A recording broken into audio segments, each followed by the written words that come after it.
महर्षि पतंजलि ने कहा योगा चित्त वृत्ति निरोधा, योगा प्रशमनो उपाया।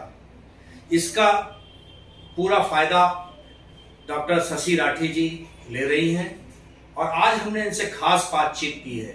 बीते दिनों हमारी स्टोरी आपने पढ़ी होगी, शहर के लोग क्या अपेक्षाएं आपसे रखते हैं। आज कुछ खास मुद्दों पर, खास बिंदुओं पर आपसे करने जा रहे हैं बेबाक बात। गौर से सुनिए डॉक्टर शशि राठी को। देख रहा हूँ कि आपके आज चैम्बर में डॉक्टर शशि राठी साहब जो आपके अर्धांगिनी है बैठी हुई हैं। जब से आपने, कब से आपका जीवन सफर इनके साथ शुरू हुआ है धर्मपत्नी के रूप में, और अब कैसे इनका सहयोग मिल रहा है आपके तमाम कार्यों में, शिक्षण कार्यों में, कॉलेजों के संचालन में? डॉक्टर शशि राठी से बाद में पूछेंगे, पहले डॉक्टर एन के गुप्ता साहब। लेकिन उनका मुझे बहुत सहयोग मिला है। मैंने जिंदगी रात में तरक्की की है।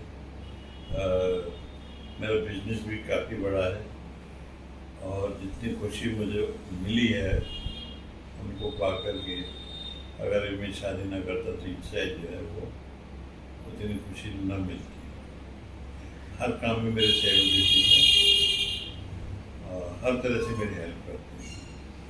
डॉक्टर शशि राठी साहब, डॉक्टर साहब आप मेरे स्वास्थ्य का भी बहुत ध्यान रखते हैं। डॉक्टर शशि राठी साहब, मेरे दर्शक आपको भी देख रहे हैं, आपके मुखार बिंदु से भी सुनना चाहेंगे। डॉक्टर साहब आपकी इतनी भूरी भूरी प्रशंसा कर रहे हैं, आपने लगता है उनकी ज़िंदगी में चार चांद लगा दिए। तो कैसा, कितना समय निकाल रही हैं आप डॉक्टर साहब के साथ तमाम कॉलेज को संचालन में? क्या मेन भूमिका आपकी इस समय चल रही है? सुबह दिनचर्या क्या रहती है?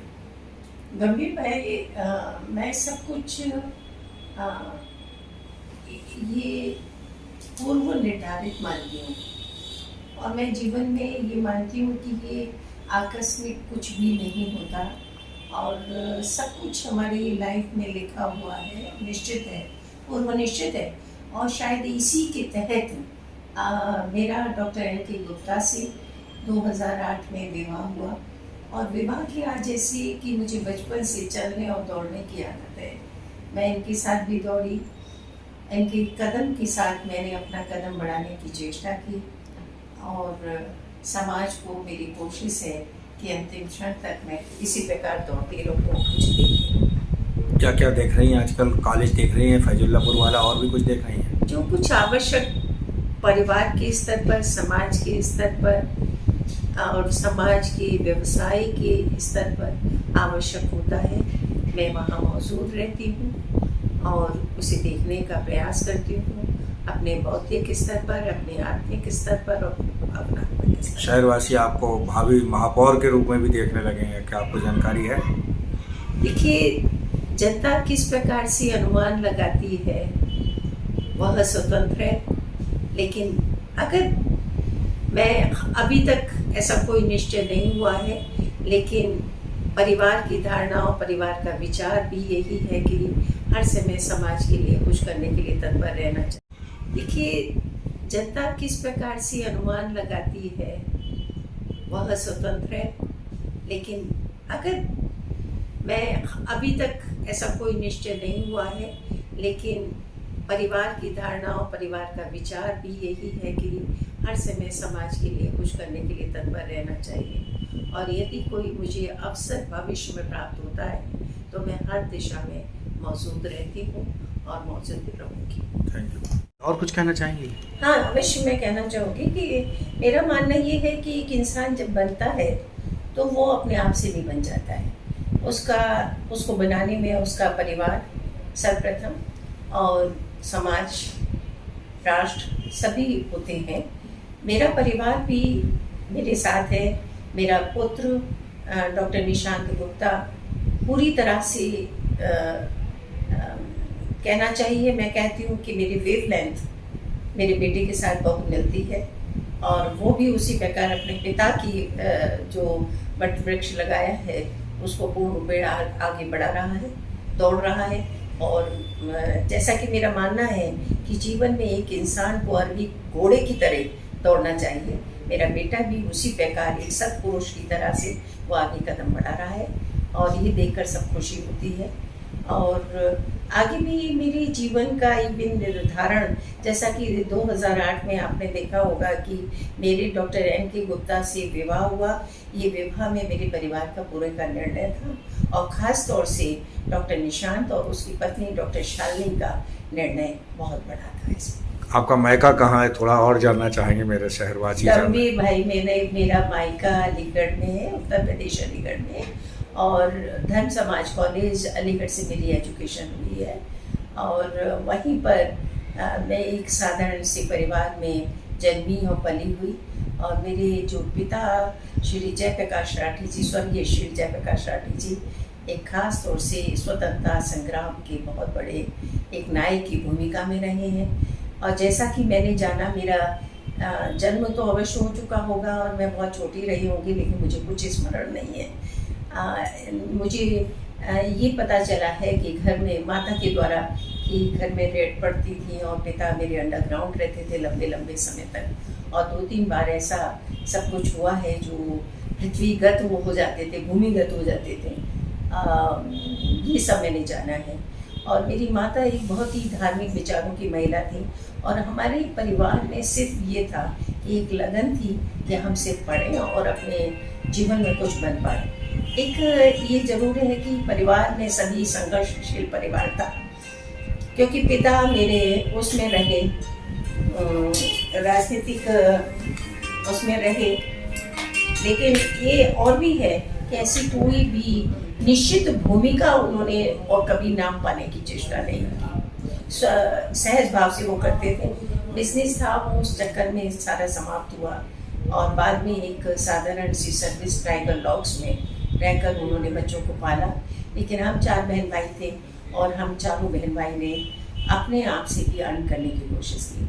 क्योंकि भाई जीवन का जब मैं पहलू पीछे देखती हूँ, कभी झांकने की कोशिश करती हूँ, तो मुझे याद आता है कि मैं कब से दौड़ना शुरू की। तो मैं समझ पाती हूँ कि शायद मेरी अवस्था 12 साल की रही होगी।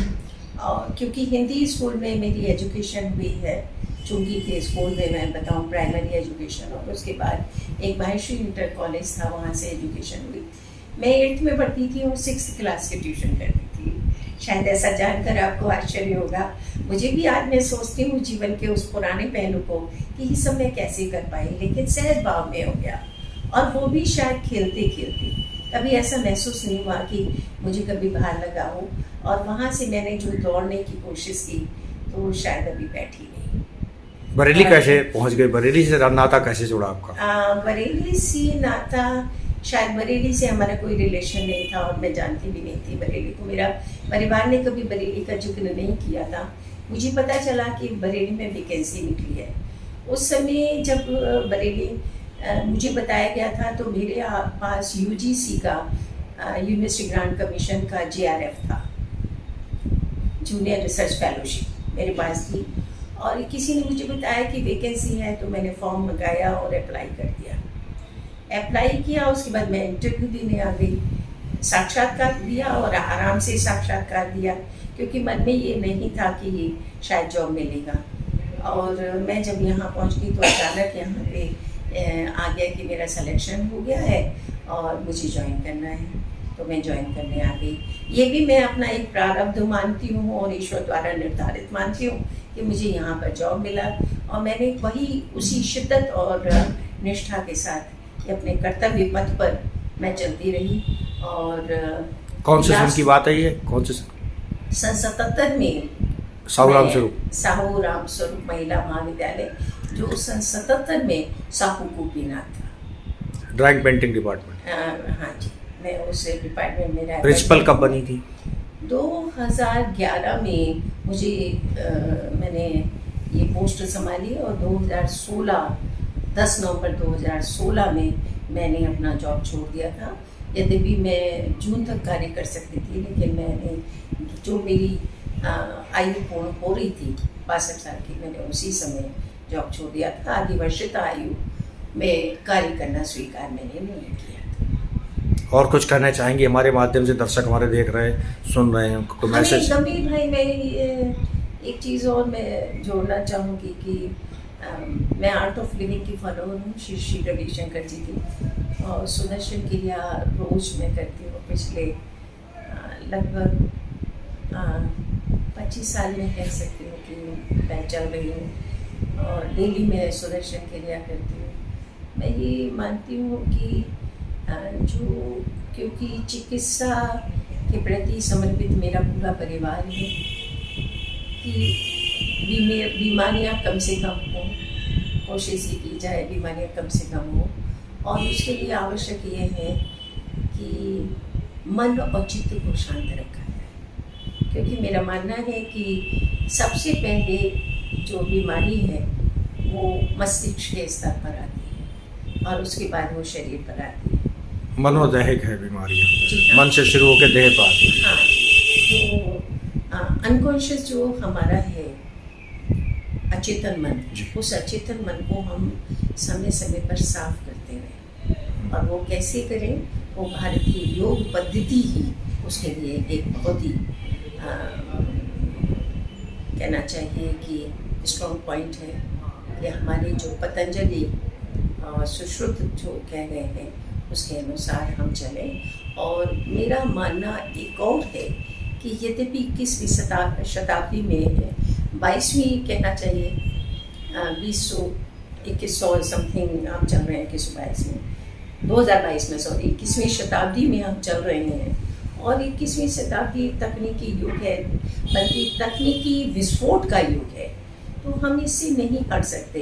लेकिन फिर भी मेरा मानना है कि वैदिक संस्कृति हमारी एक बहुत बड़ी धरोहर है और वैदिक संस्कृति के अनुसार हमें जीवन यापन करना चाहिए और उसको उसकी स्वीकार्यता घर घर में होनी चाहिए। कोरोना पीरियड में 2000 से हमने 2020 से हमने इसको देख लिया और शायद इसको अच्छे ढंग से हम पहचान चुके हैं, ना कि भारत बल्कि विश्व में ये भारतीय वैदिक संस्कृति की स्वीकार्यता को सबने